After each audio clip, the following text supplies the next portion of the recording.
Slovensko nie je slovom Ukrajiny. Ak západné krajiny a Brusel odpovedajú na každú požiadavku Ukrajiny, nech ich odsaká kladne, my si na Slovensku zachovávame zdravý rozum a očakávame, že tak ústretovo, ako my pristupujeme k Ukrajine, ukrajinskí politici budú pristupovať k Slovensku. Na Slovensku sme prichýlili 180 000 ukrajinských utečencov. Budujeme priame železničné prepojenia. Podporujeme prihraničnú spoluprácu. Posielame humanitárnu pomoc, elektrínu, plyn. A ako odmenu za to nám prezident Zelenský zastavil tranzit plynu a spôsobil priame škody vo výške 500 miliónov eur ročne.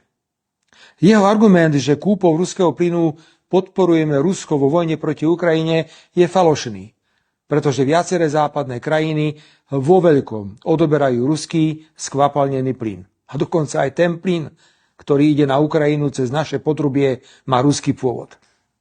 Potom nám prezident Zelenský zastaví toky ropy a spôsobí veľké hlavy bolenie. Jeho výhovorky nesedia, pretože jeden ukrajinský politik hovorí o situácii na vraj poškodenom ropnom potrubí tak a iný úplne inak.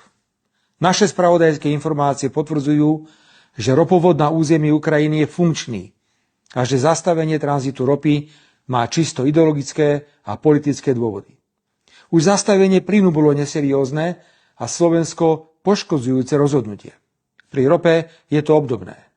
Oprávnene sa pýtam, prečo máme kupovať drahšiu ropu a za podstatne vyššie prepravné poplatky? Prečo má Slovnaft, akciová spoločnosť, robiť drahé technologické úpravy na spracovanie iných druhov ropy, keď na základe platných zmluv sme mohli odoberať ruskú ropu za stanovené ceny a 5-krát nižšie prepravné poplatky?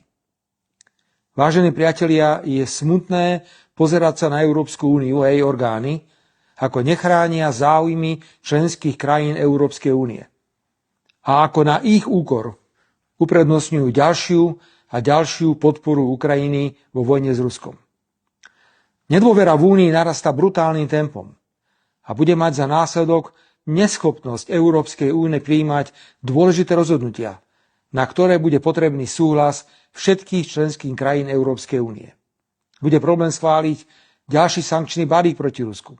Bude problém dohodnúť sa na najbližšom samite Európskej únie o opatreniach na podporu konkurencieschopnosti únie a o tom, ako znížiť ceny elektriny.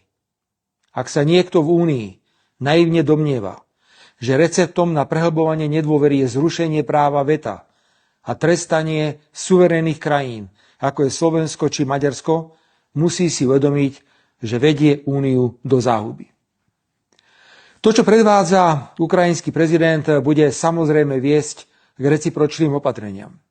Zajtra navštívim štátnu akciovú spoločnosť SEPS a požiadam ju, aby zastavila núdzové dodávky elektriny na Ukrajinu. Ak nám prezident odkazuje, že si máme kúpiť plyn a ropu niekde inde ako v Rusku, hoci to je ťažšie a drahšie, a prichádzame o veľké peniaze, máme právo odpovedať.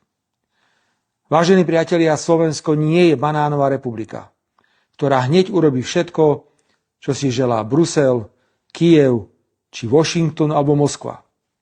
A kto chce mať zo Slovenska pododajnú slúžku bez sebaúcty a hrdosti, v septembri v roku 2027 počas volieb sa môže obrátiť na progresívne Slovensko a im podobným.